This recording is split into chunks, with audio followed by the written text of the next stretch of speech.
মোৰ পোৱালিটো আজি ভালে আছে। উশাহ নিশাহ ল'বলৈ বহুত কষ্ট পাই আছিলে মোৰ পোৱালিটো।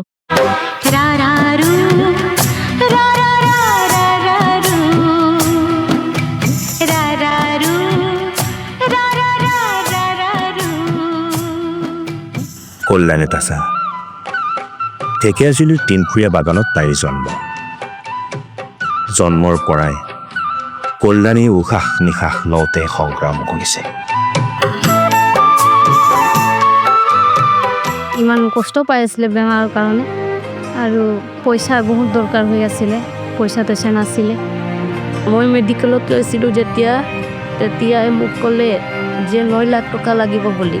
মই ঘৰত আহি আকৌ পইচা বিচাৰিছিলোঁ, লোনৰ পইচা বিচাৰিছিলোঁ। 9 লাখ টকাটো নিদিব আপোনাক। সেই সময় বৰ কঠিন আছিল, কিন্তু আজিৰ দিনত কল্যাণী ভালে আছে। তাই নিজৰ জীৱনটো সাহসেৰে জীয়াই আছে। প্ৰতিদিনে তাই হাঁহে, প্ৰতিদিনে এখোজ দুখোজ তাই আগবাঢ়ে। অশোক সিংহলৰ দাদা তাতে গৈ কিনে তাৰপিছত ট্ৰিটমেণ্ট কৰিব পইচা তইচা চব দিলে। চেনাটা इतना बालक छे ना और सहযোগিতা से बहुत आराम पाले। এখন ডক্টৰ से सहযোগিতা কৰি দিলে। তাৰপিছত এতিয়া ধুনীয়াকৈ আছে, ধুনীয়া খেলা ধূলা ধুনীয়াকৈ কৰি আছে পোৱালিটো।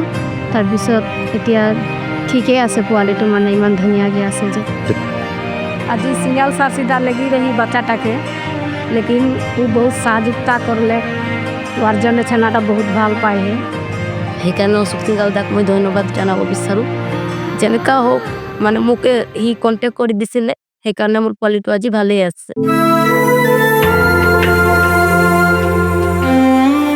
আমি সকলোৱে কল্যাণীৰ বাবে প্ৰাৰ্থনা কৰোঁ আহক, ঈশ্বৰে তাইক সদায় সুস্থ ৰাখক, তাইৰ জীৱন সুখেৰে ভৰি থাকক আৰু প্ৰতিদিনে তাইৰ মুখত এটা সুন্দৰ হাঁহি থাকক।